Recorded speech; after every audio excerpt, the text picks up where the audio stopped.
Hi friends, welcome to Thawal Kanjiyam. வீடியோக்குள்ளே போகிறதுக்கு முன்னாடி நீங்கள் நம்ம சேனலை சப்ஸ்கிரைப் பண்ணிக்கோங்க. அப்படி இந்த பெல் ஐக்கான் கிளிக் பண்ணி அது கொடுத்துக்கோங்க. அப்போ தான் நாங்கள் போகிற வீடியோஸ்லாம் உங்களுக்கு நோட்டிஃபிகேஷன் வரும். நம்ம இன்றைக்கி இந்த கிளாஸில் என்ன பார்க்க போகிறோம் அப்படின்னா 7th தமிழ் நியூ புக்கில் செகண்ட் டேர்மில் யூனிட் 2ல் உள்ள மொழித்திறன் பயிற்சி தான் வந்து பார்க்க போகிறோம். அதில் ஃபர்ஸ்ட் என்னென்னு பார்த்தீங்கன்னா சில சொற்கள் வந்து கொடுத்துருக்காங்க. அது வந்து பார்த்தீங்கன்னா என்ன வகை பெயர் சொல் அப்படின்னு சொல்லி வகைப்படுத்த சொல்லியிருக்காங்க. அதாவது பொருட்பெயரா, இடப்பெயரா, காலப்பெயரா, இல்லை சினைப்பெயரா, இல்லைனா குணப்பெயரா, தொழிற்பெயரான்னு சொல்லி வகைப்படுத்த சொல்லியிருக்காங்க. அதாவது இதுக்குள்ள ஆன்சர் நான் வந்து சொல்கிறேன். இப்போது நல்லூர் அப்படின்றது பார்த்தீங்கன்னா இடப்பெயர், வடை அப்படின்றது வந்து பார்த்தீங்கன்னா பொருட்பெயர், கேட்டல் வந்து தொழிற்பெயர், நெக்ஸ்ட்டு முகம் அப்படின்றது வந்து பார்த்திங்கன்னா சினைப்பெயர், செம்மை அப்படின்றது வந்து பார்த்திங்கன்னா பண்பு பெயர், அப்புறம் வந்து அன்னம் அது வந்து பார்த்திங்கன்னா பொருட்பெயர், காலை அப்படின்றது வந்து பார்த்திங்கன்னா இடப்பெயர், வருதல் வந்து தொழிற்பெயர், தோகை, இறக்கை இது வந்து ரெண்டுமே வந்து பார்த்திங்கன்னா சினைப்பெயர் தான். நெக்ஸ்ட் வந்து பாரதிதாசன் இது வந்து பார்த்திங்கன்னா பொருட்பெயர், பள்ளி அப்படின்னு வந்து பார்த்திங்கன்னா இடப்பெயர், 5 மணி வந்து காலப்பெயர், பெரியது அது வந்து பார்த்திங்கன்னா பண்பு பெயர், புதன் வந்து காலப்பெயர், விளையாட்டு அப்படின்னு வந்து பார்த்திங்கன்னா தொழிற்பெயர், நெக்ஸ்ட் வந்து சோலை வந்து இடப்பெயர். ஸோ இவ்வளோ தான். நெக்ஸ்ட் வந்து பார்த்திங்கன்னா மூவிடங்களை பற்றி கொடுத்துருக்காங்க. ஸோ இடம் வந்து 3 வகைப்படும். அது வந்து பார்த்திங்கன்னா தன்மை, முன்னிலை, படர்க்கை. தன்மை அப்படின்றது என்னென்னு பார்த்திங்கன்னா தன்னை பற்றி சொல்கிறது தான் வந்து தன்னை குறிக்கிறது. அதான் வந்து தன்மை. அதாவது எடுத்துக்காட்டால் நான், நாங்கள், என், எங்கள், எம், நம் இந்த மாதிரியான சொற்கள்லாம் வந்து பார்த்திங்கன்னா தன்னை சொல்லி தன்னை குறிக்கிறது இல்லையா. ஸோ அதனால வந்து தன்மை.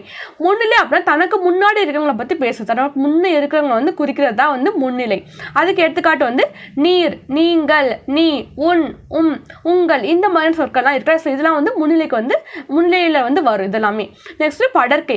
படர்க்கைனா தன்னை பற்றியும் பேசாமல், தனக்கு முன்னாடி இருக்கிறவனை பற்றியும் பேசாமல், 3ஆம் அவரை பற்றி பேசுறது. ஸோ அதை குறிக்கிறது தான் வந்து பார்த்தீங்கன்னா படர்க்கை. இதுக்கு எக்ஸாம்பிள் என்ன சொல்லலாம், இதுக்கு வந்து என்னெல்லாம் வரும்னு பார்த்தீங்கன்னா அவன், அவள், அது, அவை, அவைகள், அவர்கள் இந்த மாதிரியான சொற்கள்லாம் இருக்கு. ஸோ இதெல்லாம் வந்து பார்த்தீங்கன்னா படர்க்கையில் வந்து வரும்.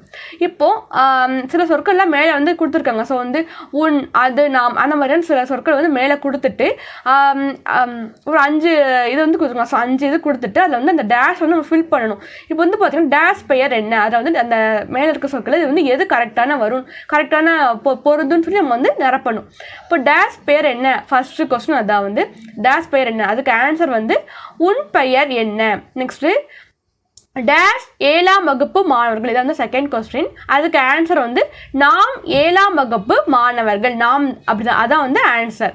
நெக்ஸ்ட்டு தேர்ட் வந்து பார்த்தீங்கன்னா டேஷ் என்ன செய்து கொண்டிருக்கிறாய். அதுக்கு ஆன்சர் வந்து நீ, நீ என்ன செய்து கொண்டிருக்கிறாய்.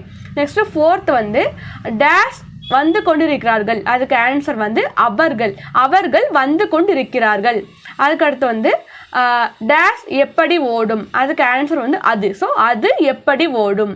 அடுத்து வந்து இப்போ வந்து 5 கொஸ்டின் கொடுத்துருங்க. ஸோ 5 சென்டென்ஸ் கொடுத்துட்டு அந்த 5 சென்டென்ஸில் வந்து நம்ம தான் வந்து மூவிட பெயர்களை வந்து எதுன்னு சொல்லி அதை வந்து கண்டுபிடிச்சி அது வந்து சரியான இடத்துல வந்து எழுதுன்னு சொல்லி கொடுத்துருக்காங்க. அந்த இடத்துல சொல்லியிருக்காங்க. இப்போ ஃபர்ஸ்ட் சென்டென்ஸ் பாருங்க, எங்கள் வீட்டு நாய்க்குட்டி ஓடியது. இதில் வந்து பார்த்தீங்கன்னா எங்கள் அதான் வந்து தன்மையை குறிக்குதா. ஸோ அதை வந்து அந்த தன்மை அந்த இடத்த வந்து குறிக்குது. அடுத்து வந்து இவர்தான் உங்கள் ஆசிரியர். இது வந்து உங்கள் அதான் வந்து இடப்பெயர். அது வந்து என்ன உங்கள்ன்றது எதை குறிக்குது, முன்னிலையை வந்து குறிக்குது. நெக்ஸ்ட் வந்து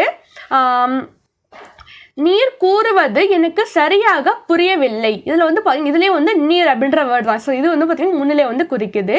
அடுத்து வந்து நானும் உங்களோடு உணவு உண்ணலாமா. இதில் நானும் அப்படின்னு தன்மையை குறிக்குது.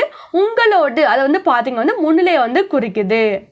அடுத்து வந்து பார்த்தீங்கன்னா எனக்கு அது வந்ததா என தெரியவில்லை, நீயே கூறு. இதில் வந்து பார்த்தீங்கன்னா நீ அதான் வந்து இடப்பெயராக இருக்குது. ஸோ வந்து நீ அப்படின்னு வந்து முன்னிலையை வந்து குறிக்குது. நெக்ஸ்ட் வந்து பார்த்தீங்கன்னா வந்து அதே மாதிரி ஒரு ஓரளத்து ஒரு மொழியில் வந்து ஃபில் பண்ண சொல்லியிருக்காங்க. ஸோ வந்து ஃபஸ்ட்டு பார்த்தீங்கன்னா இப்போ வந்து பார்த்தீங்கன்னா வந்து ஒரு 5 இது கொடுத்துருக்காங்க. அதில் வந்து ஃபஸ்ட்டு வந்து டேஷ் புல் மேயும். அது வந்து ஓரளத்து ஒரு மொழி வந்து எது கரெக்டாக இருக்குன்னு சொல்லி நிரப்பணும். ஸோ வந்து பசுதான புல் மேயும், ஆனால் பசு, அதனால் புல் மேயும். நெக்ஸ்ட்டு டேஷ் சுடும். ஸோ தீ சுடும். டேஷ் பேசும், நான் பேசும். டேஷ் பறக்கும், ஈ பறக்கும். அடுத்து டேஷ் மனம் வீசும். அதுக்கு வந்து பூ மனம் வீசும். அதுக்கடுத்து சில ஓரத்து ஒரு மணிகளை கொடுத்து அதுக்கு வந்து கரெக்டான பொருளை வந்து நம்ம வந்து எழுத சொல்லியிருக்காங்க. இப்போ வந்து எடுத்துக்காட்டு கொடுத்துங்க, தா அப்படின்னா வந்து கொடு. அதே மாதிரி நம்மக்கிட்ட வந்து 5 வேர்டு கொடுத்து அதுக்கான மீனிங் என்னன்னு சொல்லி கேட்டிருக்காங்க. அதில் ஃபர்ஸ்ட் வந்து பார்த்தீங்கன்னா தீ அப்படின்னா நெருப்பு, பா அப்படின்னா வந்து பாடல், நெக்ஸ்ட் மை அப்படின்னா வந்து அஞ்சனம், வை அப்படின்னா வந்து புல், தைனா தைத்தல். ஸோ இவ்வளோதான். அதுக்கடுத்து வந்து பார்த்தீங்கன்னா வந்து கலை சொற்கள். அதில் ஃபஸ்ட்டு சம்மர் வெக்கேஷன் அப்படின்னா வந்து கோடை விடுமுறை, சைல்டு லேபர் அப்படின்னா வந்து குழந்தை தொழிலாளர், நெக்ஸ்ட் வந்து மாரல் அப்படின்னா வந்து நீதி, யூனிஃபார்ம் அப்படின்னா வந்து சீருடை. அடுத்து வந்து பார்த்தீங்கன்னா டிகிரி அப்படின்னா வந்து பட்டம், டிசிப்ளின் அப்படின்னா வந்து ஒழுக்கம், கைடன்ஸ் அப்படின்னா வந்து வழிகாட்டுதல், நெக்ஸ்ட் லிட்ரஸி அப்படின்னா வந்து கல்வி அறிவு. சொல்லலாம் எனக்கான டாபிக். இந்த வீடியோ பிடிச்சிருந்தா லைக் பண்ணுங்கள், ஷேர் பண்ணுங்கள், கமெண்ட் பண்ணுங்கள். நம்ம சேனலை மறக்காம சப்ஸ்கிரைப் பண்ணுங்கள். தேங்க்ஸ் ஃபார் வாட்சிங். பாய்.